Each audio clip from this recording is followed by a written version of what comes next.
Oi, boa noite. Meu nome é Débora.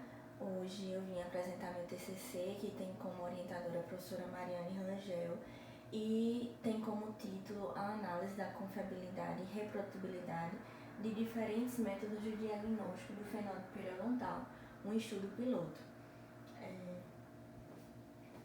O periodonto, ele varia de paciente para paciente e até mesmo entre dentes do mesmo indivíduo.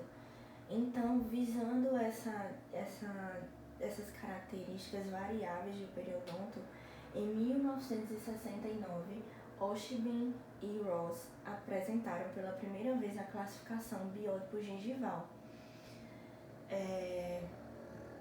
Em 1989, com essas variedades, em 1989, Seibert e Linde classificaram esse biótipo gengival em dois termos, entre o fino e o espesso, onde baseavam apenas pela aparência gengival do paciente. Aqui a gente pode ver um tipo fino e um espesso. Os fenótipos periodontais, ele tem uma relevância clínica muito grande na odontologia, pois ele auxilia nos tratamentos odontológicos, como na regeneração tecidual, em cirurgias que precisam, na cicatrização tecidual em cirurgias regenerativas, também na previsibilidade da implantodontia, onde um periodonto espesso ele tem uma cicatrização melhor, ele tem uma estética vermelha melhor e, consequentemente, uma estética branca. E também ele impede, na verdade, complicações vindas do tratamento ortodôntico. E tendo em vista essa relevância na odontologia, essa relevância dos fenótipos periodontais, na literatura a gente tem vários métodos de diagnósticos para mensurar esses fenótipos periodontais. Um dos métodos é o método transgengival, que ele basicamente a gente insere uma agulha, pode ser uma agulha anestésica, no periodonto do paciente até que toque o osso. Então a gente mensura esse pequeno milímetro que adentrou na gengiva do paciente para conseguir mensurar a espessura da gengiva do paciente. Porém, esse método ele é invasivo, pois ele precisa que o paciente leve anestesia odontológica e trazendo um desconforto para o paciente. Existe também o método da fotografia digital, onde a gente pode avaliar, de acordo com outros estudos que traz na literatura, a altura da papila, a largura e o comprimento do dente, entre outras avaliações. E na transparência da sonda, que basicamente consiste em introduzir uma sonda periodontal no meio do dente do paciente, e essa pontinha da sonda, se ela puder ser vista através dessa sonda, o paciente é tido como um fenótipo fino, e se não der para visualizá-la através da gengiva do paciente, esse paciente é tido como diagnóstico de fenótipo espesso. Existe também a tomografia computadorizada, que ela entrou basicamente faz pouco tempo como método de diagnóstico na odontologia, e ela não auxilia só nisso, ela auxilia em outras formas de diagnóstico na área maxilofacial. E ela tem um problema, que é difícil de distinguir os tecidos moles. Então, foi feita uma pesquisa, Januário em 2008, ele fez uma pesquisa onde os pacientes que ele precisava avaliar o fenótipo, ele usou um afastador labial e pediu para o paciente direcionar a língua para o assoalho bucal. Dessa forma, a gente pôde visualizar, através dessa tomografia usando o afastador labial, a gente pôde visualizar estruturas que não poderiam ser vistas sem esse afastador labial, que seria a gengiva marginal. A gente pode ver aqui a gengiva marginal, a gente pode medir a largura do osso alveolar e a largura do osso palatino e as demais estruturas que a gente não poderia ter visto sem o uso do afastador labial. E também existe outro método que é a ultrassom, porém, para ter uma numeração fidedigna, esse método precisa ser feito várias vezes, porque em áreas como papila, como é uma área delicada, ele não teve um resultado fidedigno, então ele teria que ser usado várias vezes. Entre todos esses métodos, não há um consenso entre os autores qual seria o melhor, ou se um corrobora com o outro. Então, visto isso, o objetivo geral do meu trabalho é avaliar a confiabilidade e reprodutibilidade de diferentes métodos de diagnóstico do fenótipo periodontal, e os objetivos específicos são verificar a prevalência dos fenótipos periodontais, correlacionar o tipo de fenótipo com o sexo do paciente, comparar o diagnóstico do fenótipo periodontal dado pelo método da transparência da sonda, fotografia e tomografia, que o que a gente vai fazer nada mais observar esses três métodos e analisar entre eles se há uma correlação e comparar eles.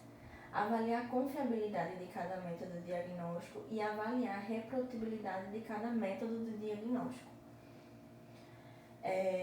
O delineamento do meu estudo é um delineamento metodológico e ele é caracterizado como um estudo transversal de natureza quantitativa, comparativa, de campo e não intervencionista. A nossa amostra será por conveniência, um total de 10 pacientes, dentro dos critérios de inclusão e exclusão, que são, os critérios de exclusão são indivíduos com todos os genes permanentes, periodonto saudável e que concordarem com o termo de consentimento livre e esclarecido. Os nossos critérios de exclusão são indivíduos com periodonto reduzido ou com doença periodontal ativa, indivíduos que fazem uso da medicação que provocam hiperplasia gengival ou que possuem dentição decídua ou mista. O cegamento do nosso trabalho será um estudo duplo cego, onde os indivíduos participantes serão identificados por um pesquisador específico e ele não será envolvido nas pesquisas clínicas e nem nas análises estatísticas.